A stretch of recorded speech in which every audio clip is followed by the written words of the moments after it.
Assalamualaikum warahmatullahi wabarakatuh dan salam sejahtera.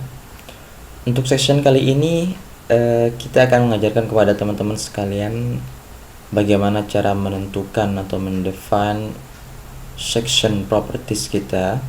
Jadi kasarannya adalah bentuk penampang. Jadi bentuk penampang balok atau kolom, bagaimana cara men-settingnya, baik itu baja maupun beton.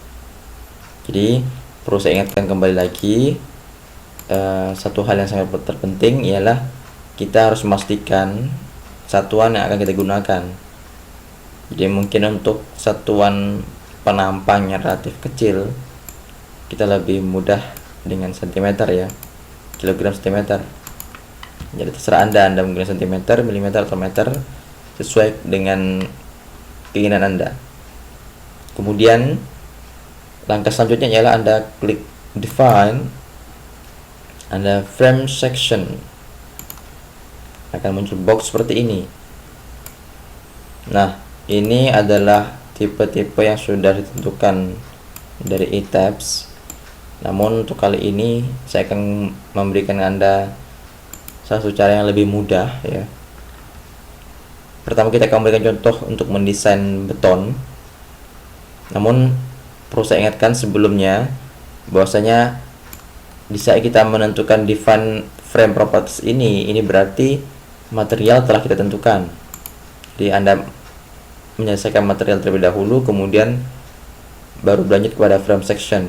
Karena di saat pensettingan frame section nanti ada permintaan perintah untuk memasukkan material yang telah kita masukkan.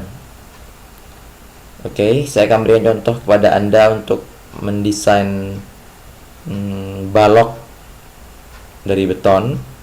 Caranya gimana? Setelah muncul box seperti ini, Anda klik menu ini ya, add, Anda pilih rectangular, persegi ya,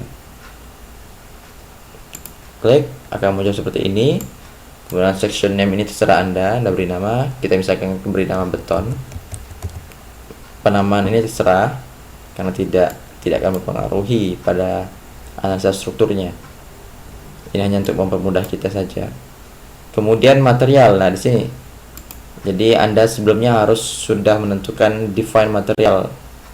Jadi saat menentukan section, kita sudah bisa memilih material. Jadi beton, kita pilih beton. Kemudian tinggi ya, depth ini tinggi, width ini lebar, perampang. Perlu saya ingatkan bahwasanya berdasarkan buku Salmon ya, rasio atau perbandingan dari tinggi dan lebar idealnya itu antara 1,5 sampai dengan 2. Artinya apa? Seandainya saya menggunakan tinggi 60 cm, jadi ideal lebarnya ini sekitar 30 cm atau 40. Kalau saya menggunakan 30 cm, berarti rasionya adalah 2. Namun saya gunakan 40, ini sekitar 1,5. Jadi ini hanya sebuah saran ya dari seorang engineer, dari para ahli. Artinya apa? Dengan rasio 1,5 sampai dengan 2 ini akan mempermudah kita ke depannya dalam mendesain tulangan maupun mengecek kestabilan atau lendutan dari balok tersebut. Jadi bukan berarti di luar itu tidak boleh, tidak. Namun ini hanya untuk ancang-ancang mempermudah kita. Terserah Anda ingin mengikuti ini atau tidak. Namun saran saya lebih baik kita mengikuti saran ini, yaitu 1,5 sampai dengan 2. Saya asumsikan tinggi 60, kemudian lebarnya 40 cm. Jadi setelah Anda beri nama, pilih material, tentukan dimensi baloknya, kemudian Anda pilih sini reinforcement. Nah, akan muncul box seperti ini, reinforcement data. Kita bertujuan untuk mendesain beam atau balok ya. Kita klik balok, beam. Oke, dan yang lain ini diabaikan saja karena kita dalam konteks mendesain ya. Oke. Mohon maaf, ini beri nama balok ya. Oke. Jadi Anda sudah mempunyai profil yang dengan nama balok. Kemudian kita pengen membuat kolomnya. Kita kembali lagi menu ini, kita klik kembali, kita ngular. Ya, misalkan kolomnya itu berbentuk persegi, kita beri nama kolom, material dengan beton. Kemudian kita asumsikan kolomnya itu persegi ya, jadi sisinya sama. Misalkan kita asumsikan 50 cm dan 50 cm. Kemudian Anda pilih reinforcement, Anda pilih column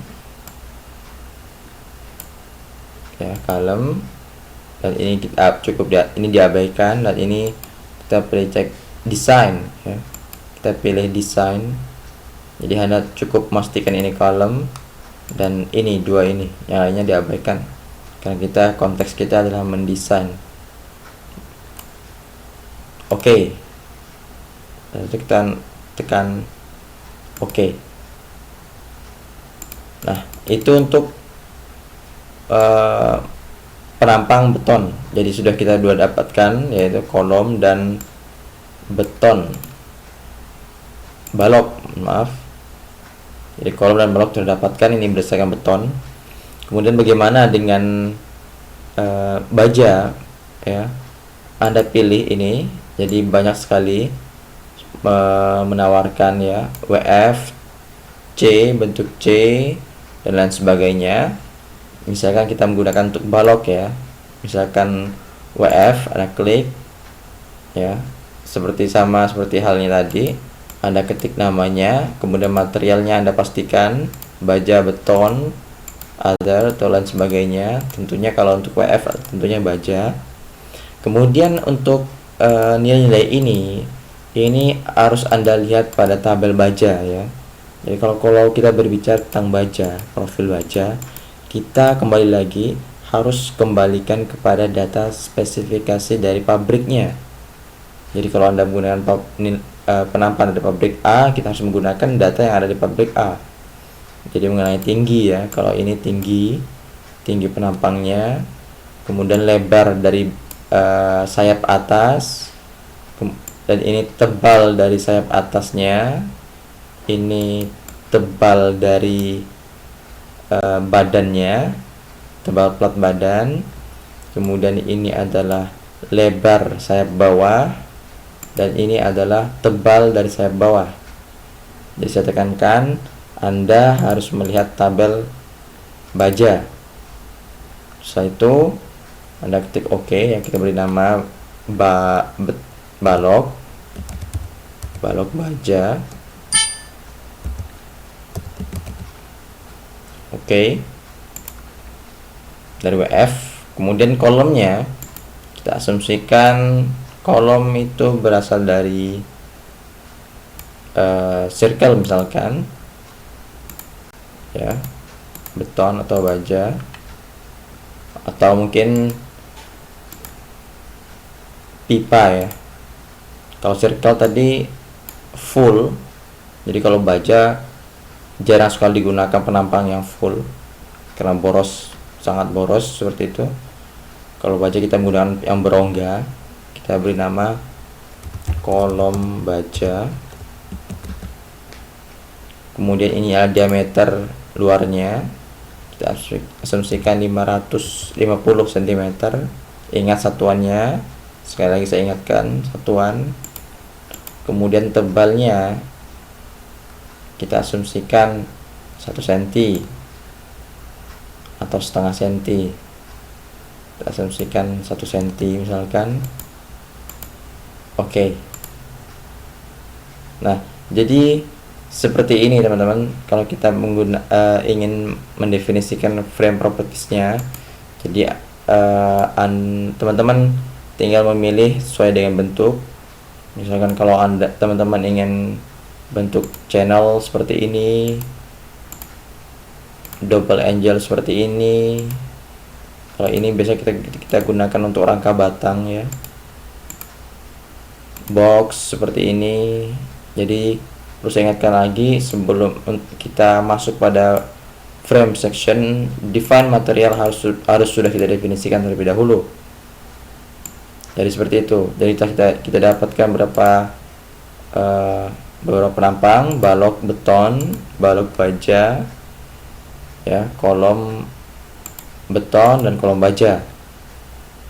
Jadi untuk mendefine frame, ya frame itu seperti ini. Jadi kalau yang ini mengimport, jadi kita masukkan properties penampang, geometri penampang dari file luar ya, seperti ini. Jadi kita harus miliki data terlebih dahulu, dan ini cukup sulit kalau digunakan oleh pemula. Jadi lebih mudah kita akan menggunakan menu-menu yang ada di sini. Oke, setelah ditentukan seperti yang saya jelaskan sebelumnya, kita klik OK. Jadi itu untuk mendesain penampang frame. Lalu bagaimana dengan plat? Ya, kalau plat, tetap Anda masuk ke define, kemudian wall, slab, or deck section. Nah, seperti ini. Jadi ada deck, plank, slab, wall. Kalau deck ini kita bicarakan lebih lanjut, dan plank juga. Namun yang kita akan bahas untuk tahap pemula adalah slab dan wall ya. Slab ini plat lantai, wall ini biasanya shear wall. Perlu saya ingatkan bahwasanya E-tabs ini dikhususkan untuk gedung. Maka dari itu memang saat define wallnya, define slabnya, wall dikhususkan tersendiri. Berbeda dengan slab. Kalau slab secara umum, E-tabs hanya untuk dispesifikasikan untuk gedung. Oke, slab, Anda add new ya, add new slab. Kemudian Anda material yang kita pilihkan, ingat kita tentukan terlebih dahulu materialnya. Kita beri nama lantai misalkan. Oke, membran di sini tebalnya, ingat 1 cm, kita gunakan tebal 12 cm. Kemudian kita pastikan shell. Oke. Nah, seperti itu untuk mendesain slab atau plat lantai. Kemudian untuk wall hampir sama. Add new wall. Ya, beri nama shear wall, shear ya. Shear wall misalkan. Kemudian material dari beton. Tebalnya kita asumsikan 20 cm. Kemudian shell. Oke. Kalau set modifier ini tidak perlu kita ganggu gugat ya. Oke. Jadi selesai. Jadi untuk deck dan plank ini kita bicarakan lebih lanjut. Mungkin Anda bisa lihat ini hampir sama seperti desain shear wall dan lantai tadi. Kemudian deck ini biasanya digunakan untuk deck pengecoran plat dengan bantuan deck baja ya. Jadi seandainya kita menggunakan balok dari baja, kemudian kita menggunakan lantainya menggunakan lantai beton, otomatis deck baja digunakan untuk sebagai bagisting sekaligus struktur dari plat itu sendiri. Jadi ini bicarakan untuk tahap lebih lanjut, karena kita saat ini hanya fokus pada teman-teman yang belajar sebagai pemula. Oke, jadi demikian untuk cara men-setting frame section. Jadi cukup mudah, namun saya ingatkan kembali, Anda harus hati-hati sekali dalam mendesain menggunakan E-tabs maupun sub, yaitu mengenai satuan. Karena banyak sekali dalam satuan sipil yang akan kita gunakan dalam MPA misalkan, yaitu berupa Newton per milimeter kuadrat dan lain sebagainya. Apalagi kalau kita terlibat dengan satuan asing. Jadi kita akan bermain pada keep, ins, keep fit, dan lain sebagainya. Pounds, inch, pound, feet. Oke, cukup. Saya kira cukup sampai di sini. Saya harap Anda tidak melompat ke pelajaran selanjutnya sebelum Anda menguasai section ini dengan baik. Terima kasih. Assalamualaikum warahmatullahi wabarakatuh.